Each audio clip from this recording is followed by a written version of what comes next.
நான் உங்களுக்கு இன்னைக்கு ஒரு மேஜிக் காட்ட போகிறேன். அது என்ன மேஜிக்னா, நம்ம வீட்டில் அயன் பாக்ஸ் வந்து பார்த்தீங்கன்னா எப்போவுமே தோசைக்கல்ல அடிப்பிடிச்சி கருப்பாக இருக்கும் பார்த்துருக்கீங்களா? அதே மாதிரி அயன் பாக்ஸ் வந்து கருப்பாக இருக்கும். அது என்னடா இது இப்படி இருக்குன்ட்டு நம்ம நினைப்போம். ஆனால் அது எப்படி க்ளீன் பண்ணணும்னு தெரியாமல் இருக்கும். அதுக்கு வந்து நான் உங்களுக்கு ஒரு மேஜிக் சொல்லி தர போகிறேங்க. உங்கள் வீட்டில் எந்த மாத்திரை வேணால் எடுத்துக்கோங்க. இன்றைக்கி வந்து பார்த்தீங்கன்னா டோலோ 650 எடுத்துருக்கிறேன். அயன் பாக்ஸை நீங்கள் ஆன் பண்ணி அயன் பாக்ஸ் நல்லா ஹீட் ஆன பிறகு அதை வந்து நீங்கள் ஆஃப் பண்ணிடுங்க.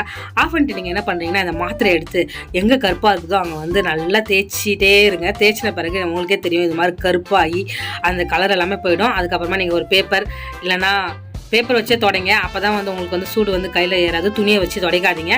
இது மாதிரி இந்த கருப்பு கரையெல்லாம் நீங்கள் எடுத்துடலாம். இது வந்து ட்ரை பண்ணி பாருங்கள். ஆனால் ரொம்ப கேர்ஃபுல்லாக ட்ரை பண்ணி பார்க்கணும். நீங்கள் அயன் பாக்ஸ் சூடான பிறகு சுவிட்சை ஆஃப் பண்ணிட்டு இந்த விஷயத்தை வந்து பண்ணுங்கள். மெயினாக ஒரு விஷயம், குழந்தைங்க முன்னாடி பண்ணிடாதீங்க. நம்ம குழந்தைங்க நம்ம எதை பண்ணாது சொல்கிறோமோ அதை தான் பண்ணுவாங்க. அதனால் உஷாராக இருங்க மக்களே. இது வந்து ஒரு நல்ல டிப்ஸ் தான். ஆனால் நீங்கள் ஃபாலோ பண்ணுங்கள். வேண்டாங்கிறவங்க விட்டுருங்க. ஓகே.